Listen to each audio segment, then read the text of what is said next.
Էրեբունին չափազանց կարևոր սիմվոլիկ, միստիկ, գաղափարական, ազգային պետական նշանակություն ունի մեր ինքնության եւ Երևանի համար։ Ուրեմն երեք նույնիսկ մի ադրբեջանցի ֆերմեր տեսավ, որ բան է դրել, գրել է Երևան Ադրբեջանդր։ Որտեղ արդեն հասել է դրան Երևանը, արդեն հասարակ ժողովրդի մոտ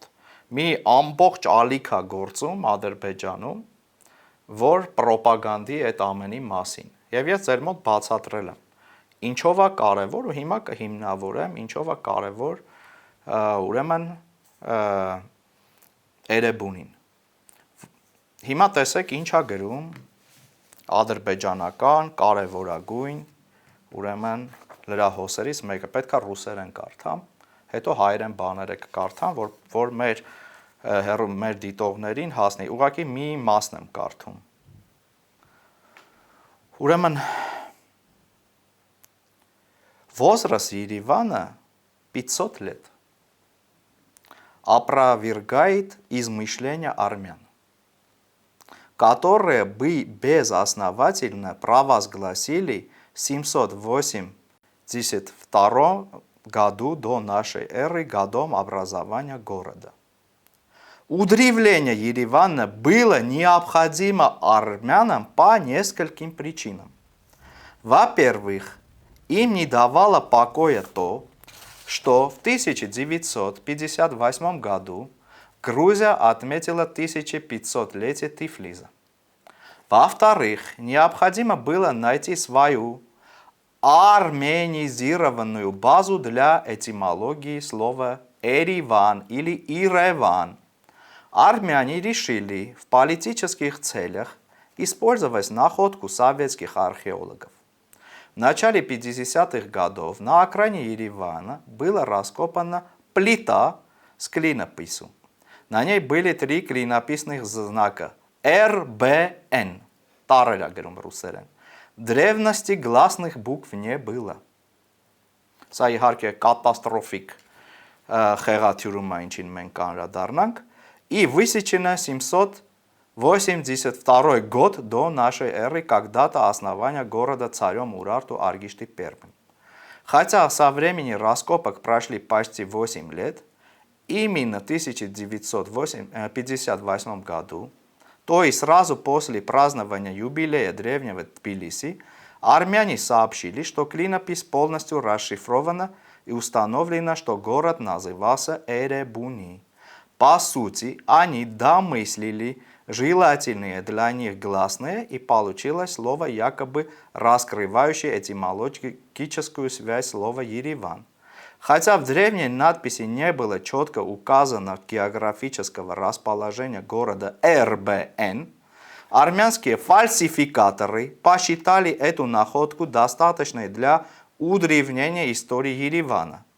Чисто армянской манере, манипулируя историей, с одной стороны, они сами признают, что нет доказательств значимого поселения на месте Еревана в период IV века до нашей эры по III век нашей эры. С другой стороны, исчисляют историю своей столицы по дате древней Урартийской крепости, из которой следует, что Ереван Эребуни существовал за 29 лет до основания Рима. А ведь если Ереван действительно является быть частью древней армянской культуры, то это сохранилось бы в истории армянского народа, и армяне все эти 28 веков обязательно отмечали бы дату основания своего города. Отметим, что ЮНЕСКО до сих пор не признал базальтовый камень с клинописью доказательством существования древнейшего города Էրեբունի։ Կարճ ուրեմն այս կայքում պատմվում է, որ Երևանը Ռևան Ղուլի խանն է կառուցել եւ Երևան անունը Իրևան անունն է, որը գալիս է իբր ադրբեջանցի Ռևան Ղուլի խանի անունից եւ Երևանը ընդամենը 500 տարեկան է եւ մնացածը, որ Երևանը 2800 տարեկան է եւ այլն, դա հայ կեղծարարների, այսպես ասած կեղծարարների հորինացն է։ Նրանք բերում են ուղղակի կատաստրոֆիկ փաստեր, չիմանալով սեպագիր, դնում են ՌԲՆ, ուրեմն բաղաձայներ, իսկ սեպագիրը բաղաձայներ չունի, դա վանկային գրային համակարգ է եւ ՌԲՆ չի հնչում, այլ հնչում է ՌԲՈՒՆԻ, ԻՌԲՈՒՆԻ կամ ԵՐԵԲՈՒՆԻ, ԻՌԵԲՈՒՆԻ եւ այլն, այսինքն կատարալապես խեղաթյուրելով այս ամենը, իրենք մեզ կտրում են Էրեբունուց։ Ամեն ձև կտրում են Էրեբունուց, որովհետև եթե Էրեբունին կա, բնականաբար իրենք այստեղ որևէ շանս չունեն հոխորտալու եւ դուք լավ գիտեք, որ իրենք ասում են, որ անպայման բարձր պետական մակարդակով վերադառնալու են այստեղ, ապրելու են, հարցը թե որ վերադառնան մեզ ինչ են անելու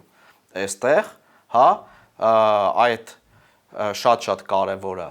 նաեւ գիտակցել, հա, եւ ամեն կերպ խեղաթյուրում են, որպեսզի ամեն կերպ մինիմալիզացնեն Երևանի դերը, նշանակությունը եւ ադրբեջանականացնեն, ինչպես Հայաստանն են ադրբեջանականացրել։ Բանը հասել է նրան, ասենք օրինակ, որ Լոռի Բերդի մասին խոսում են, որը Լոռու Բերդում է, Լոռվա մարզում է, ասում են այս գտածոն գտնվել է Արևմտյան Ադրբեջանից, Հայաստանի Հանրապետության, ուրեմն Լոռի Բերդ հնավայրից։ Հիմա ուրեմն ինչ է հետաքրքիր, որ այս ամենը չգիտես ինչ կերպով շատ համահունչ է, ինչ որ քաղաքականության, որը ես տեսնում եմ նաև 7-րդ դասարանի դասագրքում։ Ուրեմն 7-րդ դասարանի խայտառակ դասագրքի, որտեղ տեսնում եք Ուրարտուի քարտեզը, որտեղ ուրեմն Հայաստանի Հանրապետությունը չկա։ Նախիջևանը կա, բայց Հայաստանի Հանրապետությունը պատկերացնում եք Ուրարտուի քարտեզում չկա։ Հիմա մյուսը, այդ որ քանի որ պետքա փաստերով խոսալ, պետքա այս որ ուրեմն հայերի ուրեմն ծագման առաջի տեսությունը գրված է, որ հայերի ծագման եւ վաղնջական պատմության հարցն ամենաշատ քննարկված հարցերից է։ Ժողովրդի ձևավորման վերաբերյալ կան մի քանի առասպելներ եւ տեսություններ։ Բալկանյան տեսության համաձայն հայերի նախնիներն են Բալկաններից հայկական լեռնաշխարհ գաղթած փրուգիացի գաղութարարները։ Այսինքն, այս տեսությունը, որը վաղուց հերքվել է, եւ դասագրքի հեղինակը գիտի այդ աշխատության մասին, Լևոն եպիսկոպոսյանի եւ այլոց աշխատանքների մասին, այստեղ հարկ է համարել սա դնել առաջի տեսակետ, որ մենք Բալկաններից ըստ միտը առաջի տեսակետն է սա հայերի ծագման ու սևով այստեղ գրած բալկանյան տեսության համաձայն ու փրուգիացին էլի մքացրած, որ մենք փրուգիացի գաղութարարներ ենք գաղթած։ Այսինքն որ մենք այստեղ բնիկ չենք, որպեսզի նաև ըստ երևույթին լեգիտիմացնենք այն ուրիշ ոչ բնիկների գալը այստեղ։ Այսինքն բնիկ կարող է դառնան ադրբեջանցիները այստեղ։ Հիշենք, որ նույն այստեղ նաև Տիգրան Մեծի քարտեզում, երբ որ նշված էր օրինակ Վրաստանը, Վիրք Վրաստան, բայց աղվանքի տեղը նշված է Ադրբեջան։ Այսօր եկեղեցու մասին ենք խոսում, բազմաթիվ մեր եկեղեցու մասին խեղաթյուրող փաստեր էին այս 7-րդ դասարանի դասագրքում։ Եվ ես այն գիտնականներից մեկն էի, որը իմ պարտքը համարեց խոսել այս մասին, որովհետև այլ կերպ հնարավոր չէր։ Հիմա գանք մյուս կարևոր բանի մասին։ Ուրեմն ասում է Քրիստոսից առաջ 782 թվականին Արգիշտի զորքերն անցան Արաքս գետը, այս մեջ բերում եմ այդ գրքին։ Հաստատվեցին Սևանի ավազանում։ Այս տարածաշրջանում ամրապնդվելու նպատակով նույն թվականին կառուցվեց Էրեբունի քաղաք ամրոցը։ Ուրիշ ոչ մի բան։ Նախ առաջինը այնպեսի տպավորություն է ստացվում, թե Էրեբունին Սևանի ավազանում է կառուցվել։ Երկրորդը ոչ մի տող, ոչ մի բառ Էրեբունու եւ Երևանի կապի մասին։ Հիմա ես թողնում եմ մարդկանց, բա ում ասա ձեռնտուն։ Ինչու են դասագրքի մեջ այսպիսի բան արել։ Չէ՞ որ մենք ամեն անգամ խոսում ենք Էրեբունի Երևանից, Երևան դարձած Էրեբունի, Տիգրան Ավինյանն էլ քաղաքապետ իր ձեռքը դնում է եւ երդվում Էրեբունի Երևանի սեպագիր արձանագրության վրա։ Հիմա մյուս բանն եմ կարդում դասագրքից։ Ուրեմն տեսեք, մահերի դրան մասին բան չի ասվում, բայց Մենուա թագավորի ինչ որ հարեմի մասին է խոսվում, հարեմ էլի այդ իսլամական տերմինով, բայց կա հայերեն կանանի, կանանոց, այն ժամանակ դժվար էր հարեմ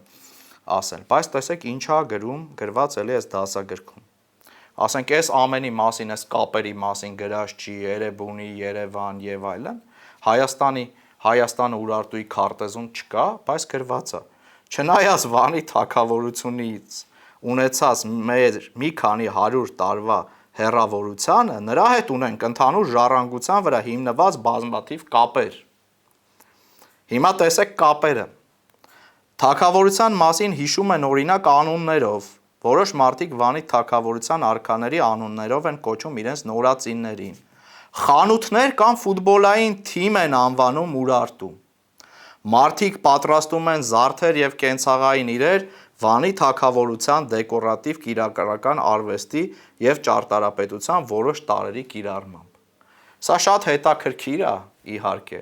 բայց տեսեք, այն կարևոր կապերը թողած, այսինքն մարդը Էրեբունի Երևանի կապի մասին չի խոսում, բայց խոսում է խանութների եւ ֆուտբոլային թիմի մասին։ Հետևությունները թողնում են մեր դիտողներին, թե ինչու է Էրեբունին այս վիճակում։